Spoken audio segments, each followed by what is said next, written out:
Howdy folks and welcome. I hope this finds you well. Today I'll be talking about each faction in the Stalker franchise, exploring their ambitions, motivations, and a whole lot more. I'll be referencing a lot of things from my other lore video, The Zone Explained. So if you have the time and things feel a little convoluted during this video, check it out. Now, if you've ever been to the Stalker subreddit, you know there's some friendly faction banter going around. Even outside the game, the faction wars do not stop, and I really think that's a testament to the factions themselves and what they evoke from the player.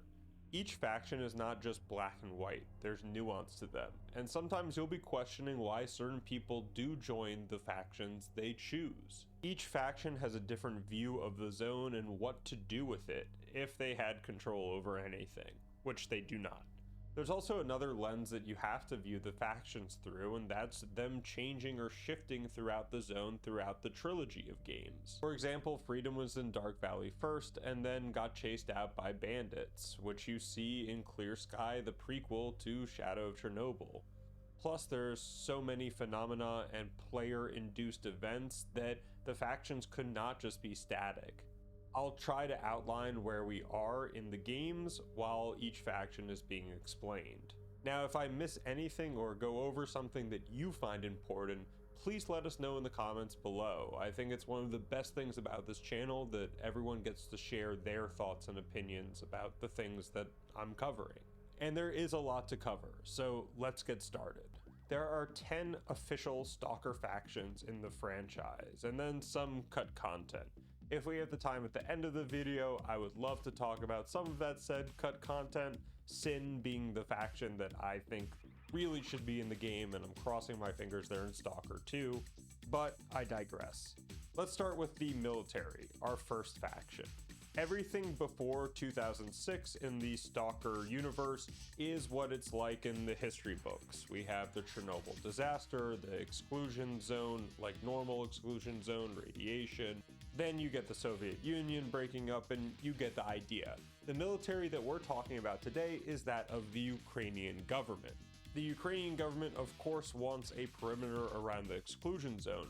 Then in 2006, we get the noosphere interference and subsequent schism. Obviously, having an anomalous death trap in your country does not bode well, and the fledgling Ukrainian military tries desperately to build a perimeter around the zone. Yet the military doesn't have enough money or troops to effectively keep the zone from others, hence why you have a decent population of loners and other normal factions around. The military, however, does not hold back on you if they see you in the zone. For example, at the start of Clear Sky, you have to get from the Great Swamps to Cordon and pass by a military checkpoint.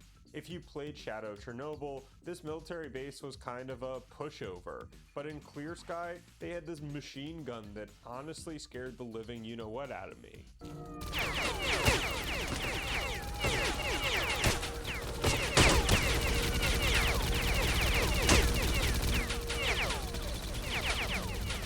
The military have no qualms with shooting on sight if they deem anything hostile. And I kind of would too if all the stories of Inside the Zone were about fellow military or army personnel getting their minds melted.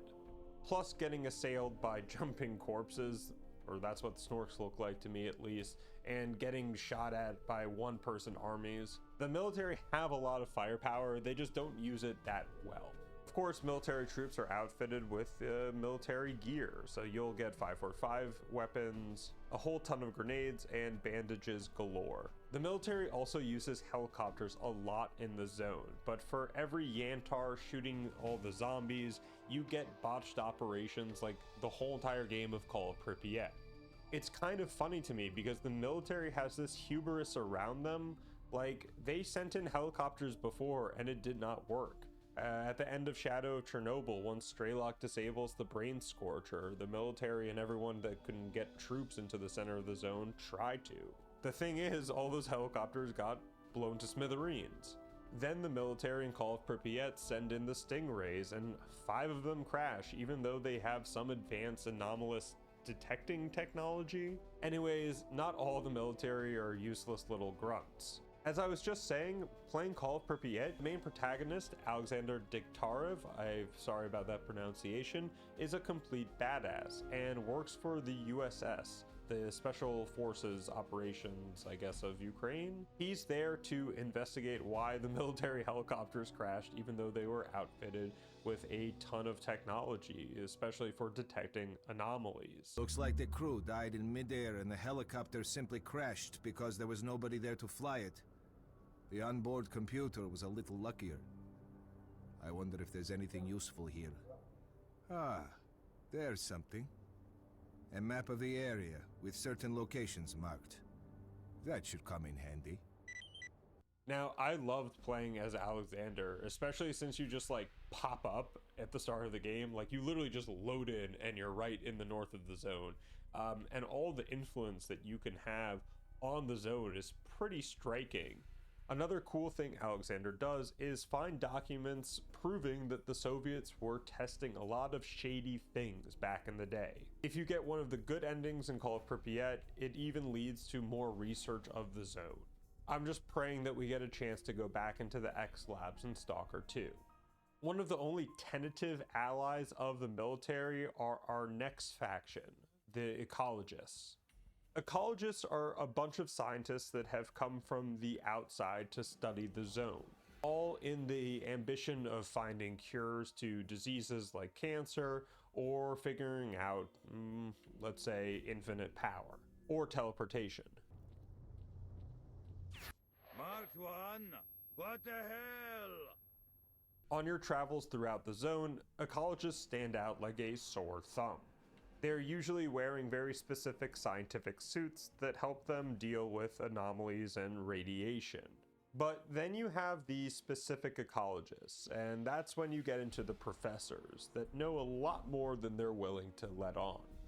The first professor you meet is Sakharov in Shadow of Chernobyl. He heads a mobile base in Yantar, and he's seen you before. Sakharov is technically paid to study anomalies in the zones, specifically psi waves that are generated that are causing ill effects to stalkers. And when the player confronts him in Shadow of Chernobyl, he knows about the secret labs before we even get to say anything.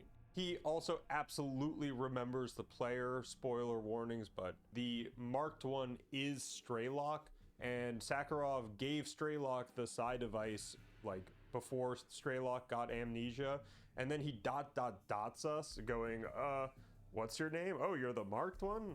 All right, I'll go with that. You need a new psi device? Where did the one I gave? Oh no, never mind. It's pretty shady, and Sakharov knowing about the X Labs already and sending in another group that failed to the X Lab, knowing how dangerous it is, just sending us there, this is what the ecologists do. They kind of use the people around the zone to help them out. I'm at the swamp, but where's the bunker? Shit! I can't make out my whereabouts. No response from Sakharov. What's going on? Zombies everywhere. I'm running out of ammo. Ecologists you see in the fun suits, those are the main part of the faction. And they really do fit the ambition of trying to explore the zone and explaining the zone and bringing things back for medical and scientific exploration. I think in Call of Pripyat, if you do the ecologist quests, then they have a little side bit piece at the end where they talk about finding cures for diseases that did not have cures before. So it is possible, and that's why I do like the ecologists a lot, since they are risking their lives. Oh yeah, you'll see a lot of ecologists die throughout the trilogy. Anyways, and if you do visit the professors near Yanov Station, you might see our next faction hanging around. That would be the Mercenaries. They can be a lot of trouble if you didn't contract them out. Mercenaries are a PMC group, or a private military corporation. They work for the highest bidder and are on record having multiple people they work under, corporations, governments, you name it. The Shadow Chernobyl Encyclopedia entry for the faction goes like this: the most clandestine and secretive faction in the zone. Some don't even believe in its existence. There are those who regularly use the Merc services as they are true pros, able to quickly deal with any stalker and even annihilate a small group of opponents. Their services do not come cheap. The mercs demand a king's ransom for their services in money or artifacts. I really enjoy that mystique of mercenaries, and they differ from other factions having very strong ideologies to you give me the money and we do the job. And you have to think these governments are probably trying to find the next weapon to annihilate other people, or big corporations or trillionaires are trying to buy the artifacts that will make them live till 300, God forbid. I also enjoy the slight storytelling, or that's how I'm interpreting it, of the mercenaries holding Western weapons, which is a great contrast to everything else that we see, which is of course Soviet made. But as much as we want to paint mercenaries as hired killers or assassins, which, hey, if you blow up ecologist helicopters and then try to kill them, I can see why people think that. There goes your chopper. You're next, you political scumbags. You, Stalker. Help us. We were attacked by mercs and half of our team was killed. Help us, and I promise you won't regret it. But mercenaries can also be used to defend places like the mobile base in or near Yanov Station, and they can be used for a bunch of other different tasks, even in secret document collecting and all that jazz. You can even find this interesting excerpt from a PDA in Shadow of Chernobyl. Remember, the client doesn't want any information about the operation of X designated objects to reach the scientists. If it does, we will not be able to leave the zone. Don't let me down. So what we get from the Mercenary Black's PDA is that not only certain mercenaries know of the X Labs, but there are definitely outside forces that want in or don't want people to know about them. Mercenaries also help the protagonist in Clear Sky. If you help Leshy out of the space anomaly, then he will help you at the Lemanx Bridge. And oh boy, do you need help at this place.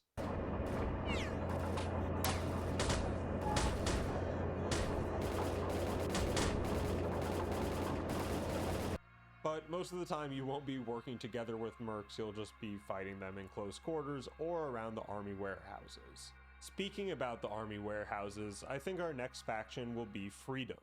Freedom is one of the more interesting factions, since it really shows the nuance of being in a faction. You get a wide spectrum of people, from ganja, the pot-smoking bartender, Give me 5. to Cap, a person that defends the barrier from Monolith soldiers and is a complete badass. Stalker, you are approaching the barrier, so do not try anything funny. But we are happy to accept any help you can give. Yet, I have some questions for Freedom the faction. One of which is, the zone is not hospitable. Why would you want it free access, or why would you want free access for everyone? Secondarily, Freedom is sort of like Ecologists, trying to study the zone and figure out what the zone actually is. Not everyone knows that it was some experiment gone awry. You can also get this random dialogue from a Freedom member, quote, "Did you know that Freedom is studying the zone too? We're not scientists, that's true, but we always want to know what created the nature's miracle." Now, Freedom, like most factions, has been around the zone a lot, and in the first game, or the prequel, Clear Sky, they're in the Dark Valley, under constant threat from mercenaries and bandits alike. Freedom also overexpanded before the events of Shadow of Chernobyl, and sent out a huge force to Lemansk, only to be killed by Duty and Monolith forces. It just goes to show that Freedom is not invincible, and they have to move their headquarters to the army warehouses, which does put them closer to their ideological counterpart, Duty. I guess ideologies really come down to your own opinion. Is the cup half full or half empty? On one hand, you see the zone produces very special items like artifacts, or has potential to change the world as we know it. On the other hand, you could be like our next faction and have a lot of reasons why you want to destroy the zone itself. Our next faction is the Duty faction, and all you immature buttheads, get out your laughs now. The Duty faction was founded by Captain Tenchenko. The captain was an army specialist, designated with a group of other military personnel to go into the center of the zone and conduct a mission.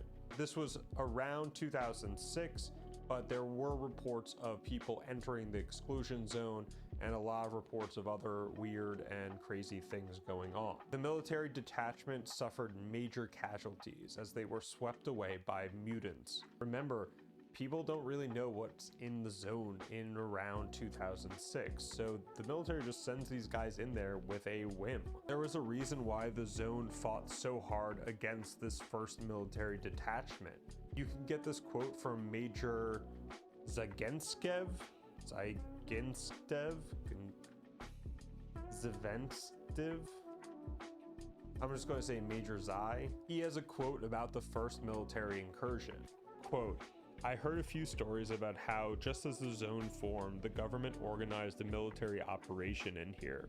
They were sent to the very center of the zone with an order to blow it all to hell with nuclear explosives. Can you imagine what that means? These guys were sent with no protection, no detectors, no information about what to expect in the zone. Many perished in anomalies right off, and most of those who didn't were done in by emissions. The few survivors were left behind to die a slow death." Wow, that's pretty gnarly. If you did watch my Zone Explained video, I do go into how Sea Conscious defends itself, and I think that might have been one of those moments where they just knew that the major or the captain had explosives, nuclear explosives on him, and that was a threat to the whole entire operation. And if that was my first experience as a captain in the military, I would hate the place that I went into as well. And that's why I love these factions. None of them are like wrong. I mean, we haven't gotten to the Monolith yet, but you can understand where the captain is coming from, forming duty and trying to take the war to the zone. In Shadow of Chernobyl, Duty inhabits Rostock, an abandoned factory. They've actually made it pretty much the safest place in the zone, which makes it advantageous for recruiting different loners or having people come to the bar. Just like Freedom, Duty's moved around a bit, and in Clear Sky, they have a base in the Agropom Institute, which gets switched over to the military in Shadow of Chernobyl. Wherever Duty is, you know they're fighting some mutant or taking out a Freedom convoy. Now, Duty and Freedom are complete ideological rivals, and it does make sense. I mean, Freedom want the full access to the zone, and Duty wants to fight the zone. Duty's ideological underpinnings go a lot farther than just destroy the zone. They want complete power over the zone. They're more trying to stop people succumbing to the evils of the zone, while Freedom understands there's evils but goes, well, it's probably worth it.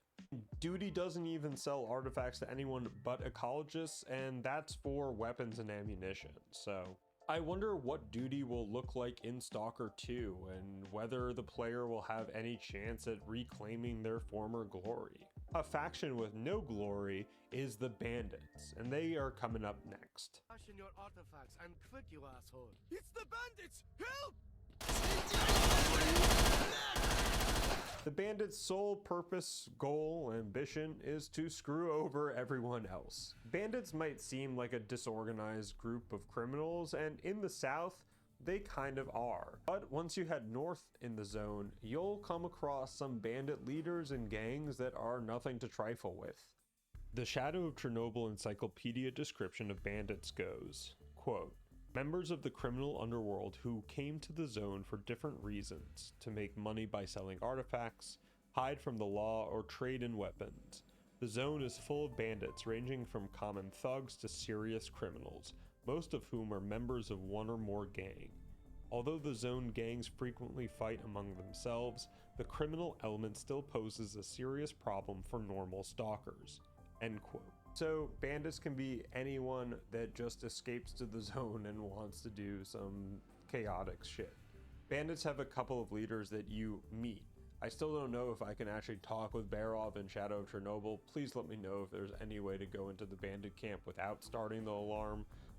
Anyways, also meet Yoga in Clear Sky and Sultan in Call of Pripyat. Bandits will go out of their way to steal or kill in the zone, and you will find many instances of getting on the other side of them. Now, thankfully, bandits aren't usually packing the best weapons, consisting probably of shotguns or some little SMG.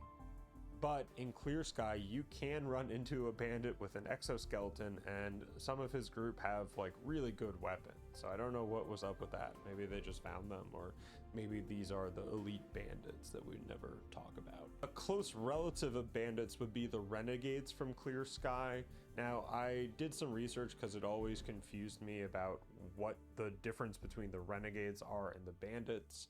So what I figured out, or what I found out, and please let me know if I misconstrued this or not, Renegades don't really have any leadership, and it was so new that the Great Swamps had opened up due to the emission that almost kills S.T.A.L.K.E.R, that I guess people that aren't loners that want to do bad but aren't bandits and under Sultan or under Barov or under Yoga show up. So that's what a renegade is. Sorry for that long explanation. So yeah, bandits, renegades, sort of similar, but bandits are a little bit more organized and I guess evil, because you can join the renegades. Anyways, let's go on to our next faction, which really isn't a faction. The Free Stalkers, loners, what have you. I think they only call them loners in the third game, right? I'm assuming everyone changed to loner after the death of Sea Conscious and the Stalker program going to hiatus as we know it. Anyways, loners can be anyone from a stupid teenager thinking they can get a quick buck to a hardened veteran exploring the zone for the 100th time. It's interesting, Free Stalkers or loners are a lot similar to bandits, having different leadership that is ideologically connected in some ways but not others. It seems like Free Stalkers are more on the neutral good or like good side of the moral spectrum, while bandits are chaotic, neutral, or evil. But because of this disorganization or lack of organization, loners can be exploited. I mean, look at the Barman or Sidorovich. They make Straylock or the Marked One do their bidding, and for what? Just access to the north of the zone so they can get a quick buck while thousands of people die in order to get there? I mean, it's kind of messed up, the exploitation of Free Stalkers. And think about this, Rookie Village, oh yeah, come in, you're gonna work for me now and do all these tasks, and I'm going to cut you a little bit of the bone that you get. I don't know, so Sidorovich just sits on his butt and makes all the stalkers or loners do his bidding. Bullshit! You're lying! But even with the slight exploitation, loners find a way.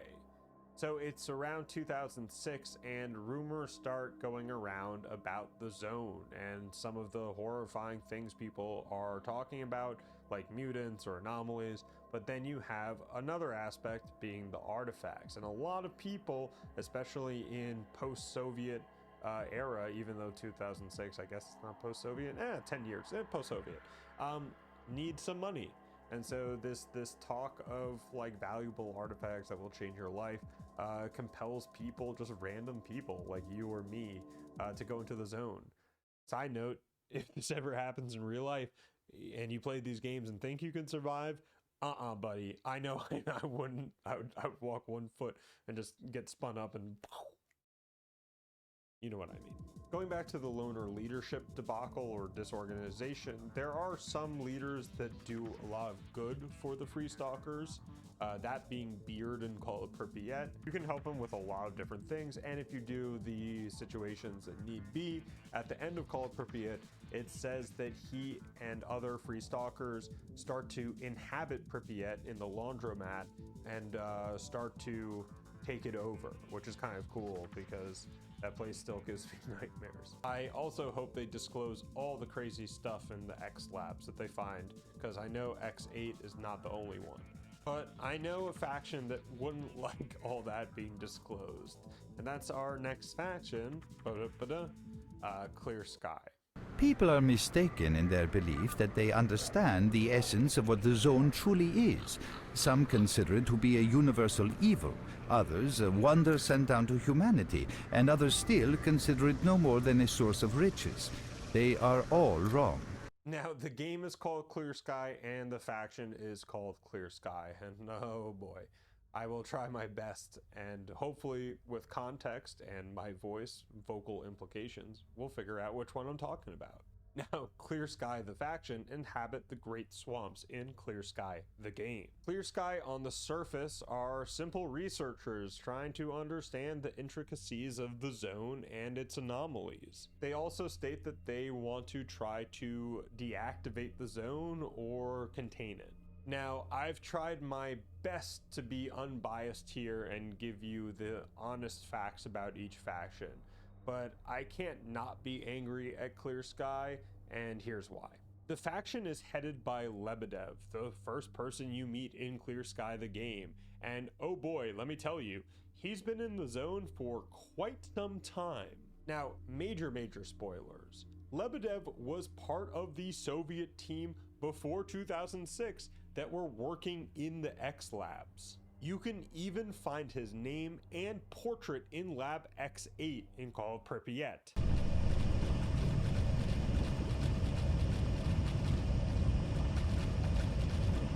And he worked on the project that would become Sea Consciousness. I couldn't substantiate this evidence, but Lebedev might have also lived in Lemansk, which housed the radio tower or the radio whatever that made people brainwashed into Soviet pawns. So Lebedev decided at some point after the first failure and before the second attempt to interact with the noosphere to get the hell out of Dodge, which, okay, I guess so. But when Lebedev is telling S.T.A.L.K.E.R. like, oh, we're just a bunch of poor little researchers trying to study the zone, and then goes, oh, I can't tell you everything. I know a lot about the zone, but I can't share everything with you. You'll just have to trust me on some things. It's kind of disingenuous, right? Wouldn't it be more advantageous for your cause, for your ideology, to admit that you're underarmed and not well manned? I mean, I guess Lebedev does say those things, but he doesn't get anyone to fix it. He doesn't go after that. He just uses S.T.A.L.K.E.R, a one-person army, which is wild. Maybe Lebedev shouldn't say something to S.T.A.L.K.E.R, but not to say anything to the military or knowing what the zone is when ecologists don't even know what it is, or Freedom doesn't even know what caused it, is kind of like a, I don't know, I don't agree with that. After all the hard work that Clear Sky has put into their research and trying to get back at Sea Conscious and all that, the faction just dies at the end of Clear Sky, the game. Anomalous activity is through the roof. But the zone was supposed to calm down. What's going on? My head's about to explode. After chasing S.T.A.L.K.E.R, the protagonist of Shadow Chernobyl, they get to the CNPP a little too late to stop S.T.A.L.K.E.R and also this gigantic emission that melts their minds and kills them. My head's about to explode. Well, I guess not S.T.A.L.K.E.R because he's in a trailer for Stalker 2, which, again, we'll figure it out. If you've ever felt the story of Stalker feels convoluted because the prequel is the second game, I will definitely be doing a video on the story in 20 minutes or less or something like that. Anyways, Lebedev and Clear Sky's death even makes me more mad because all the information that he had dies with him. So I don't think anyone, I mean, we'll see, again, we'll see what happens during Stalker 2, but at this point, Clear Sky, apart from 2 members that you meet afterwards, the faction is no more. And the only faction that could be happy about the death of Lebedev would be Monolith. Твоя цель здесь. Иди ко мне. Путь завершен, человек. Иди ко мне. Lebedev and a part of the science crew that were working on these X labs and experiments left. What happened to the other contingent of scientists? Well, we get Sea Conscious. We are the result of an experiment aimed at creating a super consciousness called Sea Consciousness. The consciousnesses of 7 volunteers were connected during the experiment, leading to the creation of the super consciousness that is us. We immediately subordinated those who were conducting the experiment and assigned them to tasks we needed them to carry out. So Sea Consciousness is the synthesized brains of all the scientists that stayed and didn't leave with Lebedev. Their goal or their ambition was to contact the noosphere and manipulate it, as for they say for good reasons, but I don't believe them. Now, after the rift was apparent and all the crazy things start happening in the exclusion zone, C consciousness knows that it needs protection. And here comes the crazy ideas from 7 synthesized scientists. Say that 3 times fast. C consciousness creates the Wish Granter, a device in the sarcophagus that brainwashes anyone that activates it. C conscious also starts rumors about the Wish Granter to unsuspecting loners or other factions, trying to convince them that it will grant them any wish of their dreams, which is a very powerful thing. Asking how C conscious even spreads rumors, and get this, they use their brainwashed stalkers to go back into the zone and just talk with other stalkers going, hey, my friend, surprisingly went up north and, got his final wish granted, or his wish granted, and it came true. I would be pretty enticed to go, without knowing that you're probably going to get your mind melted. You can even talk with Barkeep or Barman in Shadow of Chernobyl and ask him about the Monolith. And he knows a lot. Well, he knows a lot about the rumor. But here's the thing. The Wish Granter is actually an illusion. Bullshit. Don't tell that to the Monolith guys, because they're a little fanatical.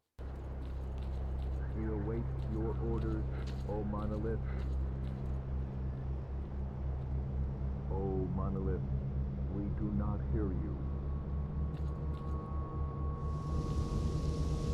We await your orders, O Monolith. So the Monolith faction is not C consciousness, they're just sort of ran by them. The true Monolith faction are the people that are brainwashed by the Wish Granter or with the Brain Scorcher. One of the most interesting things about the Monolith faction, and something that I discovered while playing for my retrospective series on the Stalker franchise, is that the Monolith construct these what I thought were statues and pray around them, like spinning their heads. It's really creepy. But it turns out, after this mission in Call Pripyat, where there's a radio jammer that the military can't figure out where it is and we need to destroy it, this radio jammer is one of the statues or pillars that they build, and it just caught my mind, or it caught my eye, that these are radio towers that are sending the signal of the brainwashing to different agents. And when we hear that the Monolith soldiers don't hear the voice of the mighty Monolith, I mean, that's the plot or narrative plot of Stalker 2, I wonder if some of them do still hear it, because we get attacked in underneath Jupiter to get to Pripyat by Monolith soldiers after C conscious has been eradicated, or what we think. But there are still statues, towers, radio towers that are going up, and I wonder if that's how the signal keeps going. I know that's a little bit of a rant, but it was kind of a eureka moment for me. When playing through any of the trilogy, you will face Monolith soldiers, luckily, usually at the endgame. Monolith soldiers are extremely well armed, boasting anything from SVDs to experimental gauze rifles. The Monolith faction are C consciousness elite soldiers, and will defend points of interest to their last dying breath, like the Brain Scorcher, Palace of Culture, or of course the CNPP. Monolith forces can even be teleported, for example while decoding the door to the secret lab, or when fighting on top of the sarcophagus.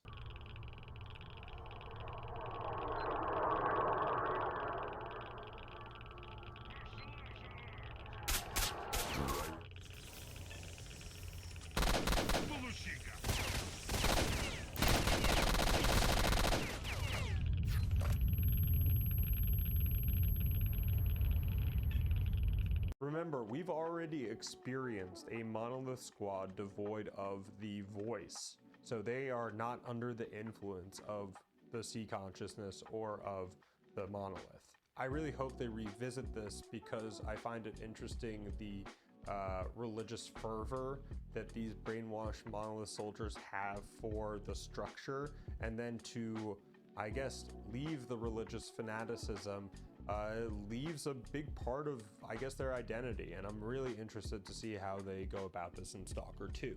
And those are our factions in the Stalker franchise. I am so excited to see how they explore and expand in the new game coming in November, and I just can't thank you enough for taking the time out of your day to watch this whole entire thing. Again, if I glossed over something that you find important about the faction that you love, please let me know. I want to see it in the comments. I want to reply to it going, whoa, that's so cool. So, let us know. If you enjoyed my video, check out the other Stalker lore videos. And if you really enjoyed this, check out my channel. There's something there for everyone. I make sure of it. And as always, see you next time.